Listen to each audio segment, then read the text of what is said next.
Broncos a chance without Bo Nix? Well, look, I was going to reference, we've seen strange things happen. You know, Nick Foles beats Tom Brady in the Super Bowl. Jeff Hostetler leads the Giants to the Super Bowl after Phil Simms gets hurt. So that's way back in 1990. But still, look, I think it's slim, but the Patriots, and I'm sure Vrabel won't allow this, they can't take them lightly. You just don't know what anything could happen. And again, we wonder if Davis Mills started that game for Houston, not that he's better than C.J. Stroud, but maybe that's a different outcome. We have been playing backup quarterbacks all year, so we are mentally prepared. Yeah, no, look, you guys, this would be a terrible loss for you guys. Even though it's in Denver, this would be a heartbreaking loss for you guys, but the chances are very slim.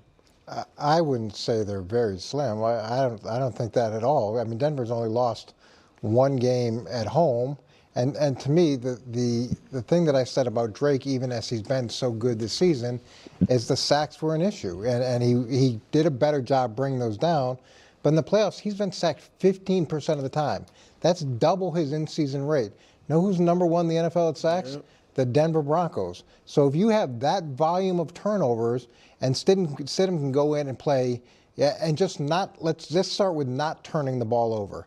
That to me could easily swing the game. So there's that part of it. Denver's a difficult place to play, and even though New England's been excellent on the road, they're undefeated, right? But it's a hard place to play. Noise, the sacks, the turnovers. Yeah, it's not great for Denver, but I'd give them much better than a slim chance to win. And if you're right and the Patriots dynasty is back, that means you lose playoff games in Denver. Yeah, 0-3. Yeah, you always, that's the one place where you guys always lose. And there is not a much bigger difference in offensive lines you're going up against, going from Chargers, Texans to then Denver. Like, from two of the either most injured or worst offensive lines to the best. Here's what I want to say about the Broncos quickly here. I want to, first of all, give Sean Payton credit for doing what he did there by calling the press back into the room and announcing that. A lot of coaches treat everything like it's state secrets, even if they know what's going to come out. I thought Sean Payton did the right thing there, and like, we have this information, everyone's going to find out. You'll find out from me. So that's first of all. Second of all. Well, okay. Fair is fair. I don't know if anyone's been more skeptical of the Broncos, but certainly of Bo Nix than me. He was excellent. He was excellent in that game. He also had, I couldn't believe it, but I had bet the Bills, and then during the game when they were trailing, I kept betting the Bills because I was so confident they were going to win. And when the Bills were up 1 and only got a field goal, and they were up 4, giving the ball back to Denver, I was like, yeah, I think Bo Nix is going to go lead to a touchdown. I did. Nix? He had been doing it. Oh, he's been great. He'd been doing it. And so credit to him. I do feel sick for the Broncos fans that you lose your quarterback to a broken ankle like this. Like, I don't remember an injury like this. No. Like a number 1 seed, like in the playoffs, losing their quarterback, right? Like, that's super rare. And then lastly, as far as giving them a chance, Sean Payton has had, it's limited, but some success when he plugs in these backup quarterbacks, whether it was when Breeze missed time and he had Teddy or tried to do the Taysom thing. Jameis, right. Yeah, and Jameis was after. Was that post-Payton? That was post-Breeze. That wasn't plugging in a guy for an injury. He was on an Still, MVP they were pace. very good right away. But so, and Jared Stidham's been in the league a long time. So I'm certainly not giving them 0 chance. 5.5 is a lot of points for a home. It's going to be a tough game. All right. Look, Nick ultimately conceded he was mistaken about Bo Nix and acknowledged he was impressed. But I have to be completely candid here. I'm genuinely frustrated. I need to level with you, Denver Broncos country. I've been alongside this fan base from the very start. I was here when belief in the Denver Broncos was scarce, and faith in Bo Nix was virtually non-existent. And that's precisely why my current irritation is so pronounced. I've expressed this to you all previously. To me, the Denver Broncos represent football royalty. When I envision the NFL's iconic franchises, the Broncos are one of the first teams that come to mind, alongside the Green Bay Packers. That's just my personal lens. Therefore, the fact that we are receiving such scant coverage and analysis of this game, and Bo Nix's performance for the Broncos, is utterly mind-boggling to me. It makes me want to scream. We discussed it on the show, but let's be brutally honest. Even Colin, a noted supporter of Sean Payton and Bo Nix, barely gave it its due. This is what drives me insane. It truly does. It's also the reason I pour so much effort into creating the highest quality analysis I can. On a major show today, there was a 25-minute segment on Josh Allen, which, to a degree, I understand, but it largely devolved into a dunk session. Then there was more conversation about Caleb Williams losing to the Los Angeles Rams than about Bo Nix winning with the Denver Broncos. There was more discourse about C.J. Stroud and the losing Houston Texans, more talk about Drake May and the Patriots, more analysis of Brock Purdy and the 49ers. Come on, what are we doing here? Where are the celebratory graphics, the headline banners? You know what? I'll be the one to drop that banner because I've got your back, Broncos fans. Since we inhabit a media landscape often more focused on trolling and criticism than celebration, allow me to handle the accolades. Bo Nix is now one of the only players in NFL history to amass over 7,500 passing yards, over 750 rushing yards, and secure a playoff victory before his third professional season. Let that sink in. That's the list. That's the entire group. Consider this. I believe the Buffalo Bills, with Josh Allen, were undefeated against every team except the true AFC elite, the Ravens, Bengals, and Chiefs. And then who did they lose to? The Denver Broncos and Bo Nix. We cannot minimize the magnitude of this victory, this achievement, and this performance. This was Bo Nix's first true playoff game as the guy. His initial playoff appearance last year was on the road against a significantly superior Buffalo Bills team, where the Broncos simply weren't good enough overall, despite Nix playing very well, which I've broken down in previous videos. But this was different. This is his second year. The team is constructed. There are legitimate expectations. You're a top-tier team in the NFL. Last year, no one genuinely expected the Broncos to beat the Bills. Anyone who suggested it was possible was speaking with hopeful ambiguity.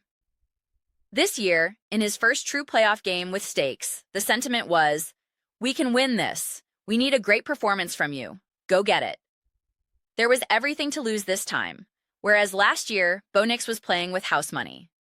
And how did he respond? He delivered this. Over 300 total yards, 3 touchdowns, leading his team in rushing with virtually no support from the traditional run game. I've consistently described Bo Nix as Josh Allen light, and this game was the perfect manifestation of that comparison. However, the crucial distinction is that the Denver Broncos, under Sean Payton's leadership, represent a far superior coaching structure and franchise stability than the Buffalo Bills have demonstrated. Consequently, they will not need to rely on Bo Nix to be a superhero every single week. The defense will step up. The offensive line will solidify. The running game will eventually find its footing, I assure you. They won't need Bo Nix to attempt 46 passes per game. If they do throw frequently, it will be within a scheme, akin to Andy Reid's system, featuring screens and designed plays that function as an extension of the run game. But in this specific contest, they asked Bo Nix to unleash the football.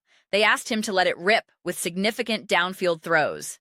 And he was spectacular. He proved a multitude of doubters incorrect. And yet, we are scarcely discussing it. We are glossing over it. The predominant narrative is already shifting to, can the Broncos win without Bo, instead of celebrating the actual victory and the moment itself? No. I refuse to let that stand. That is precisely why I posted my analysis video earlier this morning, focusing on Bo Nix and the Broncos, highlighting all the individuals who mocked the very notion of Denver finding success with Bo Nix when he was drafted.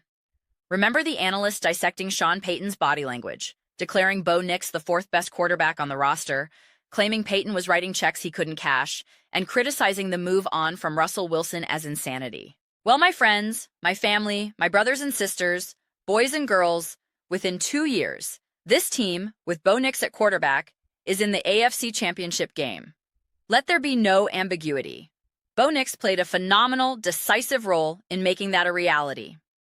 He is a massive reason why they secured the #1 seed, why they are hosting the AFC Championship, and why they would be in an outstanding position to compete for the Super Bowl if he were healthy. We cannot diminish that. We cannot overlook it. We cannot under-discuss it. I will not permit it. This is also why I continually encourage you all to watch the full-length videos, to consider subscribing while you're engaged. When you do that, viewership and subscriber numbers surge. My goal is to build a dedicated Denver Broncos community. This isn't merely about chasing metrics. It's about creating content that people authentically want to consume, enabling me to continue producing the best possible Broncos-focused analysis. Content that is firmly rooted in reality, truly unbiased, and grounded. I aim to be someone who calls it exactly as I see it. And what I see right now is a glaring lack of discussion about the Denver Broncos. I see a segment on CJ Stroud and the Texans before one on Bo Nix and the Broncos. I see them mentioning Kyler Murray before they mention Bo Nix. I see them discussing Caleb Williams before Bo Nix. I see a troll graphic about Josh Allen before any recognition of Bo Nix. I see the cliché doorstep of destiny narrative applied elsewhere before it's applied to Bo Nix. I see Brock Purdy and the 49ers receiving report cards before Bo Nix gets his due. No. That is unacceptable to me. Absolutely, positively unacceptable. We got yet another Josh Allen segment. We got 2 Josh Allen segments before we finally ascended to discussing Bo Nix and the Denver Broncos. But those are simply my impassioned perspectives. I am absolutely eager to hear yours. What are your thoughts on the Denver Broncos' victory and Bo Nix's performance? I'll admit my bias here. It's favorable, and I make no apologies for it. Hopefully this sentiment inspires Broncos country. Let me know your opinions in the comments below. I read every single comment. So, whether you agree with me or disagree with me, let's get some discussions going. Let's have some passionate debates. But ultimately, let's enjoy the conversation. Please consider subscribing. We are building an amazing community here, and I would absolutely love to see you become part of it. I want to build something we all feel a genuine connection to, something we're truly excited to be a part of. I believe we're well on our way. Please don't forget to give this video a thumbs up, as it genuinely helps with visibility and the platform's algorithm. Thank you so much. I'll see you next time.